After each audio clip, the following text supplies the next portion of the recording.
Praise be to Jesus.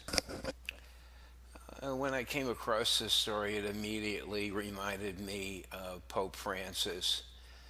This has to do with Facebook. And it's sort of like, saying one thing and doing another, or talking out of both sides of your mouth at the same time. So anyway, what's happened here apparently, and at the University of Steubenville is saying what they think would happen is, let's see if I can find it here. Well, I'll start at the top here. What they said was that Facebook had apologized for blocking the picture of a crucifix, and and it's been reversed. Apparently, what seems to have happened is that a person who's assigned to, I'm just sort of surmising this. Well, not this part. This part is what they say is what happened. That a person who reviews many posts block their posts. All right. So I would think that probably the way this happened is maybe there are people in Facebook that search posts with certain keywords, or they have their eye on certain groups or organizations or whatever. Anyway, when this happened, the University of Steubenville went to Twitter, and it got a lot of recognition on Twitter. So now Facebook has backed off and allowed them to go ahead and allow their posts. Let's see, on March 30th, Good Friday, Franciscan University of Steubenville had a Facebook advertisement blocked by moderators for promoting allegedly, quote, shocking, sensational, or excessively violent content, unquote. I don't know. Well, I don't know. Some people think the crucifix, well, with Christ on it, is, violence. I don't know.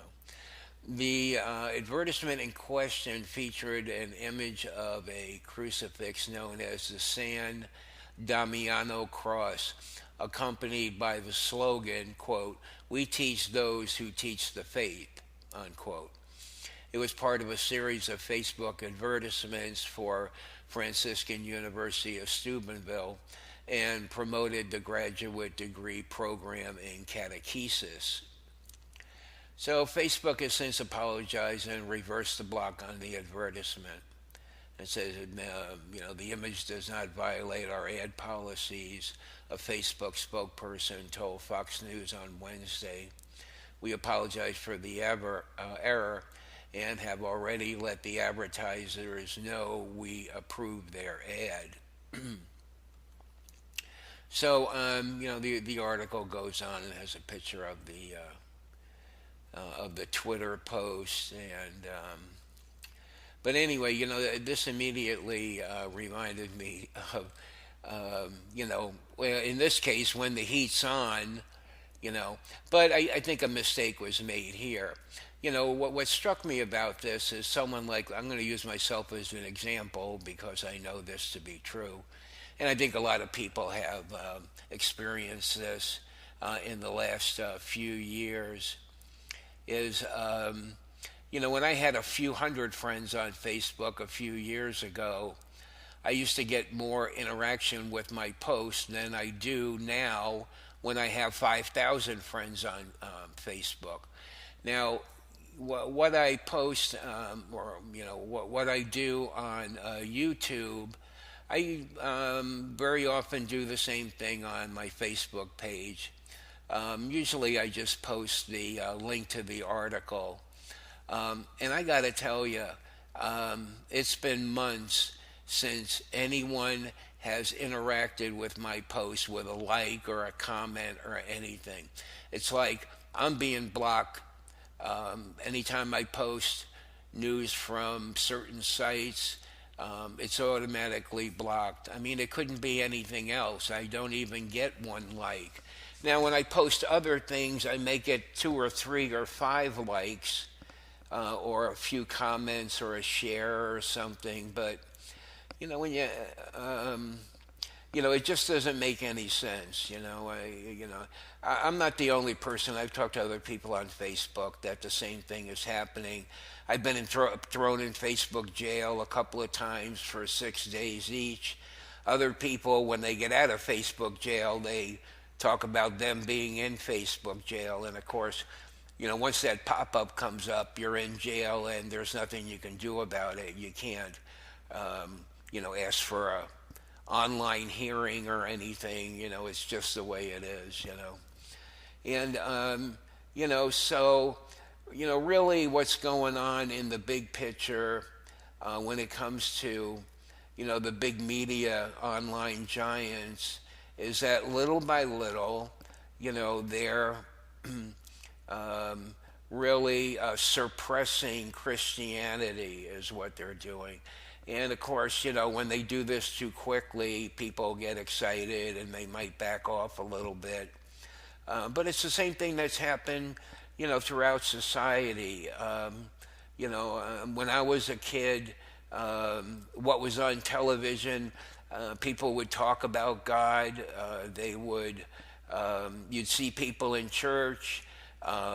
People would talk about morals and values, and there would be a moral lesson in the sort of strewn through the program on television, and over 50 years or 60 years anyway, all this has changed, and it changes little by little.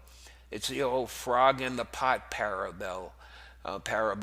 If you don't know what that is, you can Google that, and that pretty much explains that people are willing to put up with change, but not quickly. When things happen quickly, people become insecure and feel threatened. But when they're done in little increments over a longer period of time, then it becomes part of the social fabric. And that's really what's happened with television and with Christianity. That's exactly what's happening in this country and in other Christian countries. So it's all part of, Satan's. Satan is so deeply embedded in Christian culture around the world on many different levels. I believe in the Vatican, perhaps in the papacy, all the way down to priests, in the news media. A lot of you know all this. But what I'm trying to point out here is here's like one little article. See, it's like Facebook got their hand in the candy jar, so to speak, and they got it slapped. They got it slapped by the University of Steubenville going to at large a larger audience and making a fuss about this. And if they could have gotten away with it, maybe they probably would have if it wasn't brought to their attention. But this might not be the best example. There are many examples of this happening. A lot of you don't see this because you don't look at all the news I do all day. But the reason I brought it to you is this. It's just one more example of backtracking. Now, what really happened, we don't really know. We know what the news story says, but very often there's more to it, or they get away with putting a story out there that flies, so to speak. So anyway, this is from Church Militant. If you want to read the rest of the article, I'll leave it in the description box and at the end of the video.